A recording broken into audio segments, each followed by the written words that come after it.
I have sunk hundreds of hours of my life into Dead by Daylight across plenty of different platforms, and after picking the game back up from a short period of time where I didn't play for 2 years, a major problem with this game stuck out. This game is so expensive. Since a lot of Dead by Daylight's content comes from collabs with various franchises, there is a lot of money to be spent on this game if you want the full experience. If you were to buy all of the licensed chapters that are available for purchase at this point in time, you would have to spend over $170 for all of them. And because so much of the content is blocked behind payments, many people have gone on to say that Dead by Daylight is a pay-to-win game. So, in October of 2016, alongside the Halloween chapter, they added a store called the Shrine of Secrets.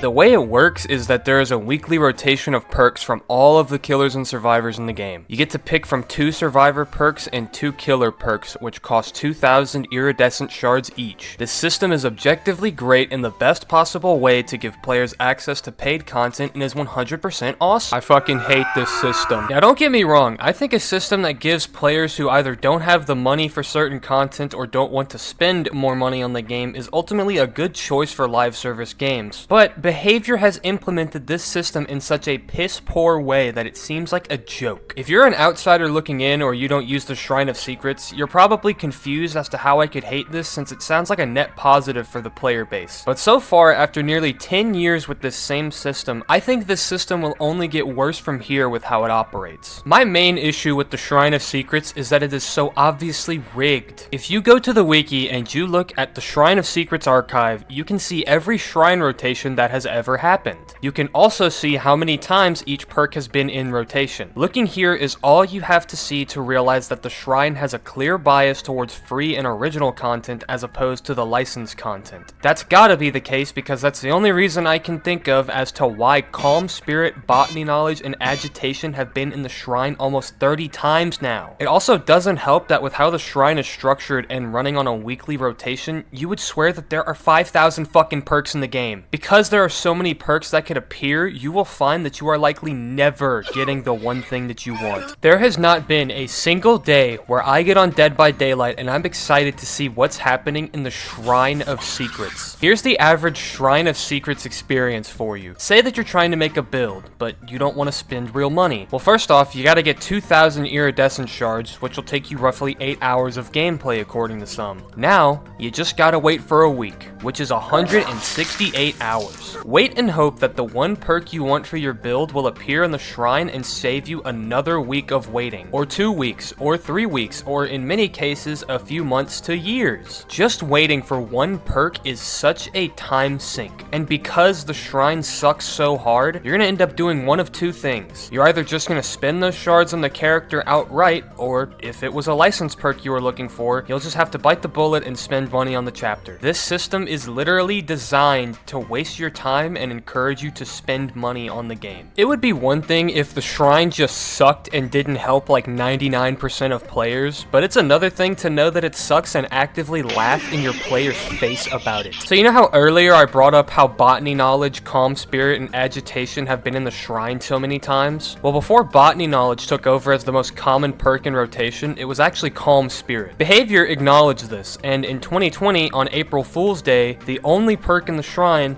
was Calm Spirit. If I was actually wondering what the shrine looked like that day and I was greeted to this, I would have had to handle that personally. Okay, so we've established that this system is shit, but how come Behavior hasn't changed it at all? Well, there are a few reasons for this. First off, they know that they need as much as they can get in that argument against the game being pay to win. Even if the shrine sucks, they'll still hold on to it so they can tell people, well, our game isn't technically pay to win if you can get paid content from the shrine. What do you mean it sucks? Just wait 5 years and the perk you want will eventually pop up. It's the same reason Nurse is in the game and is as strong as she is. If she's so strong and you can just play as her for free, then it isn't a big deal and the game isn't technically pay to win because what do you mean it's pay to win? One of the best killers in the game is right there. Another reason that I don't think this system will change is because Behavior has proven time and time again that their priorities are out of whack. If you don't know what I mean, look no further than Skull Merchant. Remember whenever they released Skull Merchant and they gutted her because she happened to be really good at 3-genning and now no one plays her and she just takes up a space in the killer roster? Well, they did announce that they were going to do a rework of her at some point. Anyway, in September of 2025, they reworked Myers to modernize his his kit and leave Skull Merchant unaltered for God knows how long. Mind you, Myers was left unchanged for almost 9 years before this, and they lost the license for him after this, so they just fucked his kit for no reason while Skull Merchant is still Skull Merchant. Okay, I'm done complaining. I want to propose some changes that I would personally make to the shrine now. I've seen plenty of people propose that instead of the 4 perks a week style that they have, that they should just make all perks purchasable with iridescent shards, but I know that they would never do that. However, I think they could definitely increase the amount of perks available every week. They could just do 4 perks for both survivors and killers, totaling out to 8 and pretty much giving you 2 new loadouts a week. This would not only help more perks appear in the shrine, but also make the shrine more promising to people who hardly ever use it. Another thing I'd change is that I would just flat out remove base game perks from the shrine pool. Whenever they first added this feature, the sole purpose of it was to allow people a chance to have access to paid perks. Nowadays, base game perks are 100% there to pad out the shrine pool. There are 277 perks that are allowed to appear in the shrine. With there being 11 base game characters which are free to play entirely, that would remove 33 perks from the pool and give other perks a better chance of showing up once again. And if that doesn't help, just remove the unlicensed perks from the pool. Like I said, the system was originally made to let people have access to paid content. Considering how many perks there are now, this would be a great improvement to the shrine. Of course, that will never happen because Behavior is a company first, but it's good to dream. What's crazier is that I see people defend this system a lot, and I just don't get it. Maybe these are alt accounts of people in the creator program or something, but it's funny seeing people say the shrine isn't actually that bad. This game is already a monetization hell, so I don't see why you would defend this company for making a system that encourages you to spend more money. Alright, that's all I wanted to talk about in this video. This video is going up on the day of the 10th anniversary, so hopefully they don't fuck that up, but I guess we'll see.